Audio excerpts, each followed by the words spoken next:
All right, fellas, I'm back for round two with Peter Frampton and the blowjob setup.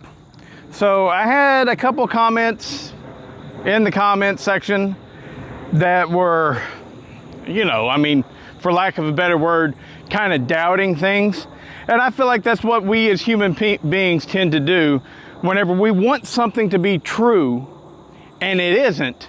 We come up with all these different excuses of why it didn't work. But I believe that the plain old fact of the matter is you can't turbo a piston ported two-stroke. So you just can't do it. There's no way to contain the turbo.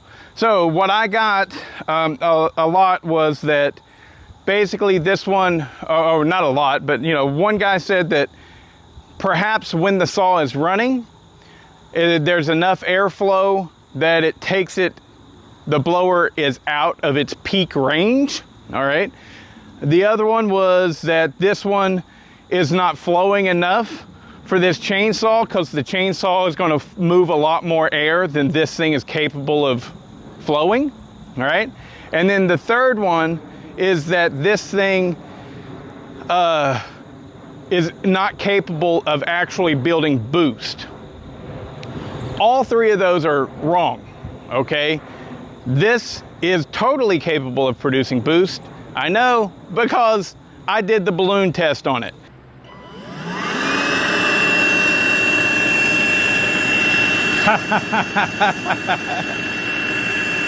But anyways, the other thing is this thing not being able to support this saw, or whenever the saw is running, it takes this out of its peak element, and so it can keep up, but not enough to provide boost.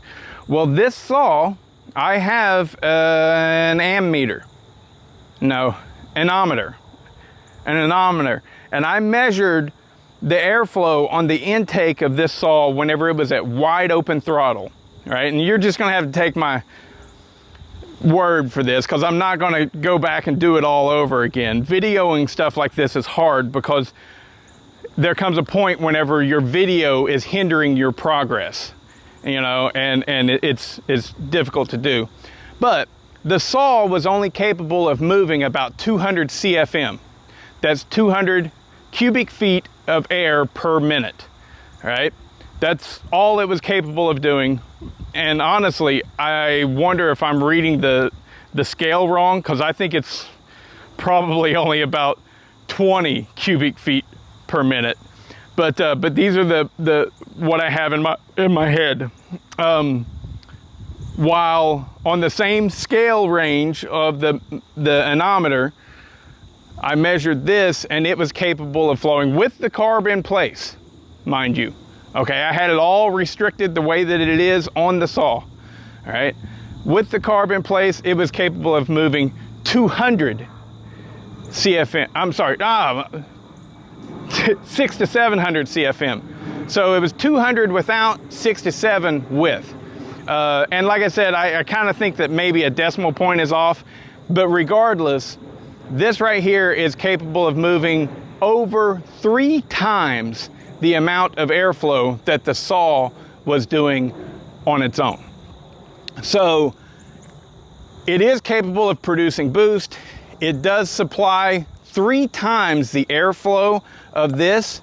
So what's the problem? Why am I not seeing better performance? It did increase the performance, but minuscule. I think the bigger performance gain was from having that 372 carburetor on there.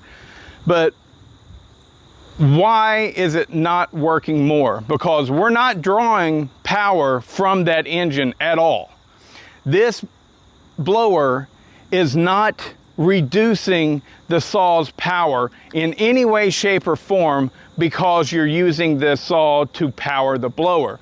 The blower has its own power source, and so it can do nothing but add in power if it is working out correctly. But it's not adding power. Why? Because you can't blow a piston ported 2-cylinder. So you can do it and it'll run good and fine and everything, but are you gaining power from it? I think with this setup right here, it's a resounding no. You're not gaining power because you cannot force it in there and then deliver it to the top and keep it at the top at an advanced compression. You can't do it because by the time those transfers close, right? See, when the upper transfer is closed, your exhaust is still open. So any extra pressure that you put on the top of the cylinder is just going to go out the exhaust. So whenever the exhaust closes, then your transfers are already closed, and so you're not able to pack that in there. So any advanced compression, you're incapable of capturing it on a piston ported two-stroke. Okay, so I have my little training simulator right here thingy. This is a Poland Wild thing, sort of. All right. Right there begins the moment that we can start charging that crankcase with pressurized fuel and air mixture. If we're forcing the air and fuel in here with the blower, right now we are filling up that bottom end with pressurized air and fuel. Now we go down, we are compressing it with the piston even further, and we go down, bam, transfers open, and now all of that compressed charge that's down here gets shot up to the top, right? We are filling that area with highly pressurized air and fuel mixture. But as you can see, the exhaust is completely open. So the amount that I would have, it's impossible really to have high enough flow going through the system to pressurize this above atmospheric pressure while the exhaust is still open, right? And so now we're still pushing air and fuel in, and it's going directly out the exhaust. But now it stops. We can no longer push air and fuel into the combustion chamber, into the cylinder, right? But we still have our exhaust open. So any pressure that in theory is above atmospheric pressure will just bleed right out the exhaust. And we're done. You know, we have no ability to continue pushing stuff in once we close our exhaust port.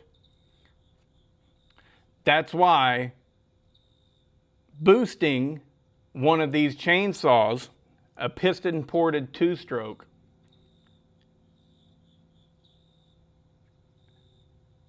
is impossible. I mean, I hate using that word because like anything's possible, but realistically, it's impossible. You would have to do a lot more to this thing to get it to work. I know there's some snowmobiles out there that are turboed, right? But they have a valve on the exhaust.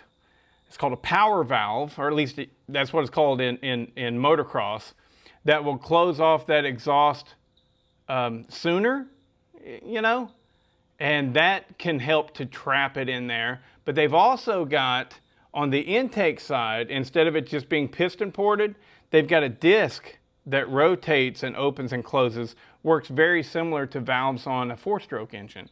So that is why we are not seeing any gains at all with a properly forced induction setup. It's because any pressure that we may be capable of creating inside that cylinder, as soon as this closes, we're still open to the exhaust and it would just bleed out. So once we get to this level where we are capable of compressing it, we're already at atmospheric pressure anyways. So, but I did the timing advance. Let's see how she runs now. It had ran out of fuel before, so we're gonna see how long it takes me to get it pumped up and started. Here we go. Fuel pump is on. And it is not mute.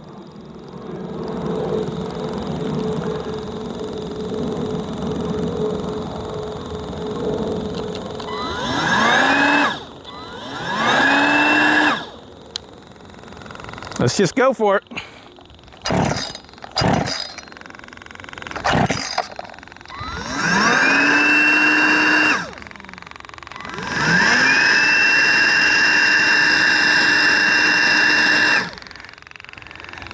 It's not pumping fuel. Well, son of a bitch. Got to troubleshoot that. All right, I'm back. The 9-volt batteries just weren't supplying enough juice. I swapped them out to brand new 9-volt batteries. It still didn't help. So then I wired my fuel pump directly to this here battery. So now this battery is running the fuel pump as well as the blower. And we got a bit of a leak, but who gives a shit? Not this guy. All right.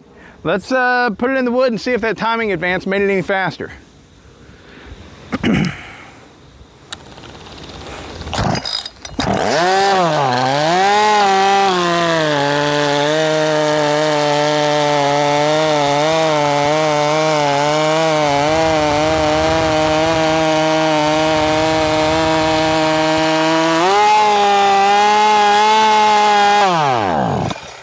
Well, seems like we're gonna have to tune on that carb just a little bit.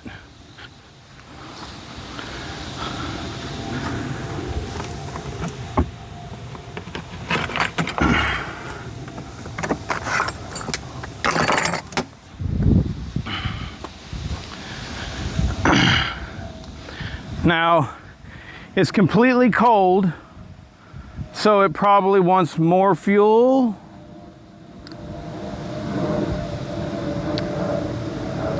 We give it a half turn more fuel. Let's see.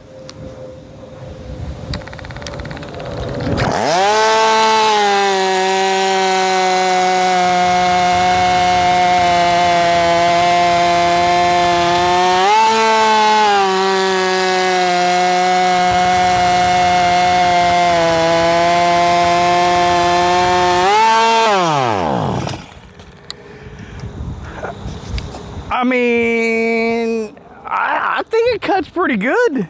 I mean,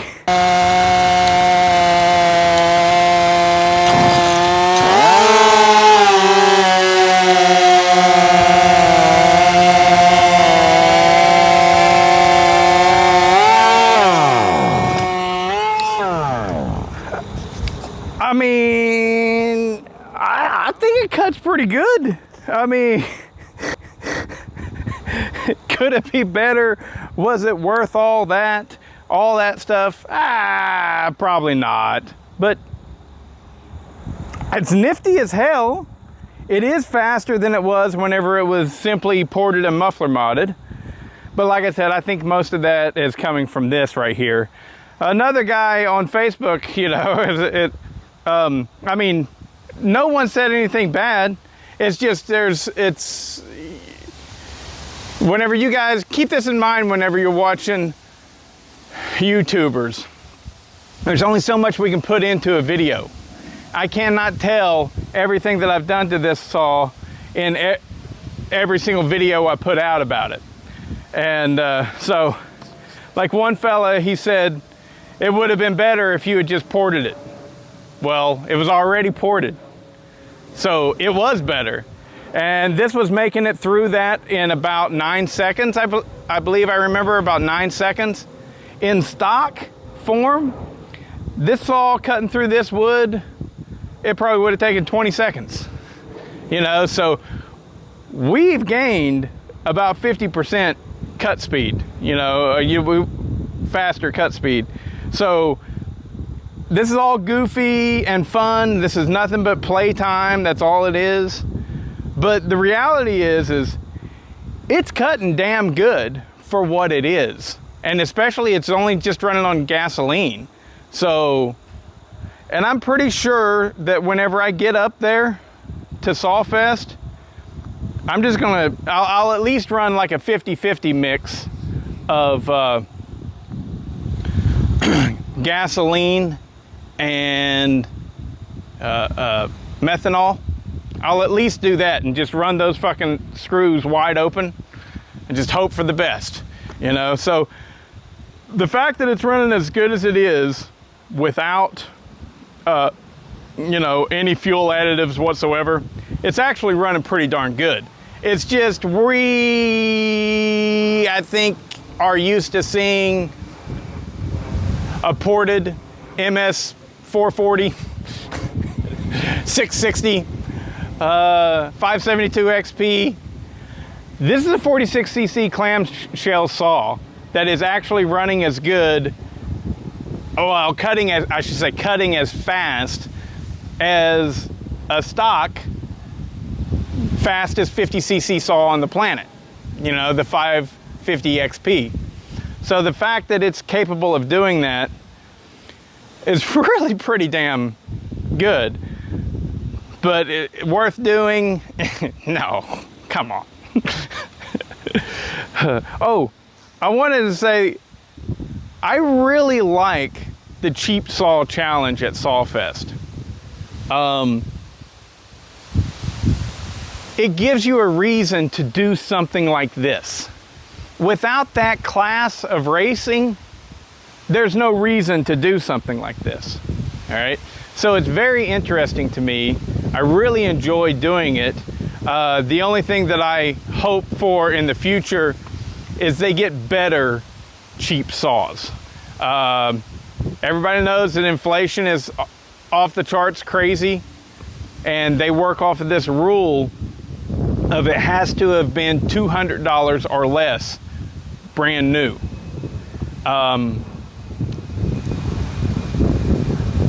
You can't get a decent saw for $200 or less. I know, they, you know, Nate and Eric and Chad, they would be like, that's the point.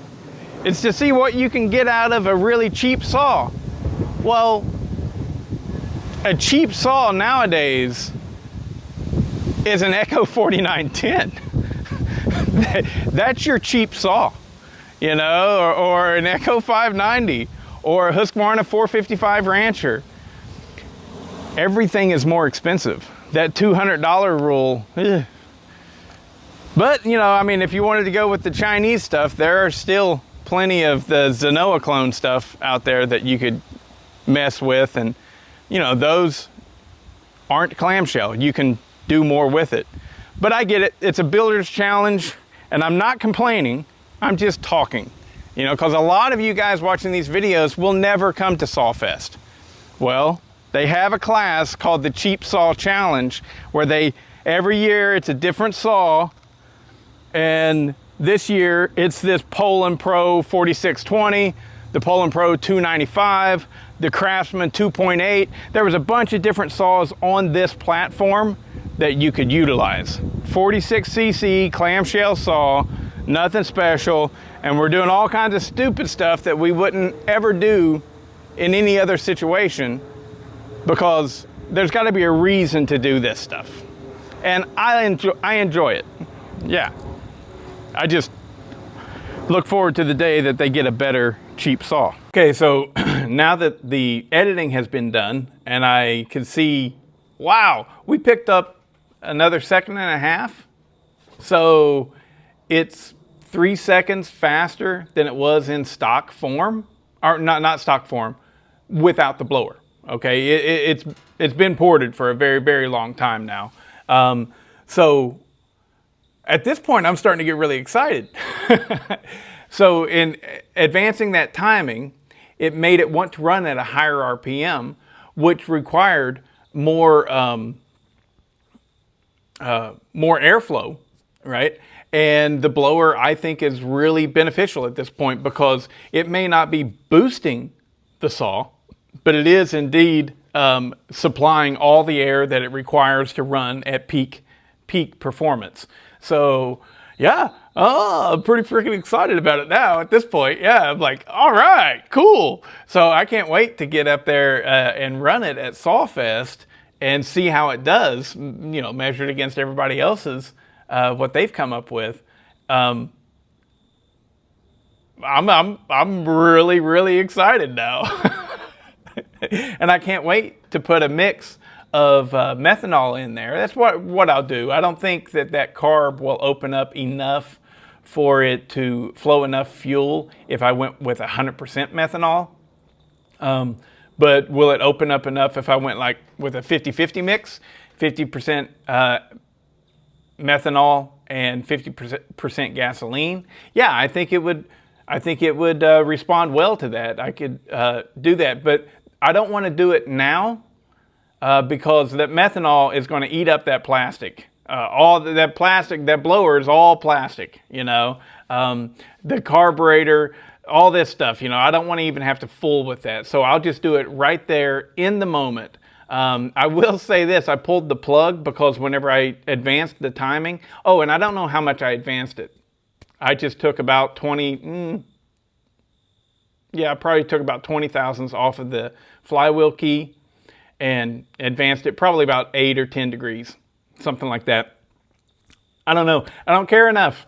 This is fun. This is just play. And anyways, what was I getting at? Oh yeah, whenever I took the plug out so that I could put a string down in there and it would hold the piston and crankshaft in place while I tightened up the flywheel, I looked at that plug and the plug was red. I was like, at first I was like, what the heck? You know, because I wanted to check if I was running it lean or fat or whatever, and it was just red. And I was like, that's from that plastic housing on the fan. So if I was to run methanol in it right now and then just didn't clean it out properly, which how would you even clean it out properly? So it would just deteriorate that plastic housing, and it wouldn't even work whenever I got up there at SawFest. So we're going to leave it. This is official. We're done with it until we get to SawFest, and that's where I will go ahead and I'll put in a 50-50 mixture of methanol and fingers crossed, hope for the best. But as far as times go, we just saw that it went through, and that chain it's a fine chain, but it is not as fast as an out-of-the-box chain. Absolutely not as fast. And the 550 XP darkness in this same cut, right, was doing it at about 5.5 seconds with a out-of-the-box Steel RS chain, which would be faster than the chain that's on this Poland by a considerable margin. And so what I'm looking at is, even though you guys, it may not be coming across in the video, and you may think I'm full of shit, that's fine, right?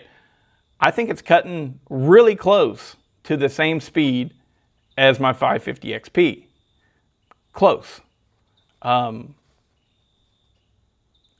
Dig it, man. That's pretty good. I know you go, we'll throw a better chain on it and see what it does. I ain't got time for all that shit. I'm just playing and having fun, and then whenever I get up there to the race, we'll see what it's actually capable of. And my guess is it's going to run right there with the top guys, you know, especially once I put the methanol in there. I've been toying with the idea of going ahead and doing nitrous on it, and but I don't know. I think I don't want to deal with the problems that everybody had last year. If it's cold up there in Ohio, when we're doing this, see, last year not everybody, many of the top performers were running, many of the should-be top performers were running nitrous. And they all had the same problem. I had it too, right? And that was my nozzle froze up. The nozzle delivering the nitrous, it gets so cold, it just freezes up and your nitrous stops flowing. And I don't want to deal with those problems again. I would rather have something that just runs good and I get decent cuts. And so that's where we're going to go. Yeah, but at this point, I think I'm pretty impressed. And I'm having fun with it, and I hope you guys are having fun watching it. And I just saw Dubs. He got his to run pretty darn good. He's got a little Craftsman 2.8. He's got the good one. It's it's black and it has the red trigger and just red throttle. I think is all it's got. Maybe something else, but the point is whenever you see that red throttle, as long as it hasn't been messed with, you're pretty much guaranteed that you're going to have a chrome bore and an aluminum piston. A lot of these saws right here that are just like green Poland, or they're the red Craftsman, like the overall red ones, the Ryobi, the Homelight, a lot of those you're going to be dealing with an aluminum bore and a chrome piston, which really isn't that big of a deal. But if you want the better setup, you either get this one, which is the Poland Pro 4620, or the Poland Pro 295. They're going to have a chrome cylinder. Or you get that Craftsman with the red throttle, and you'll have your chrome bore and aluminum piston. Anyways, yeah, cool.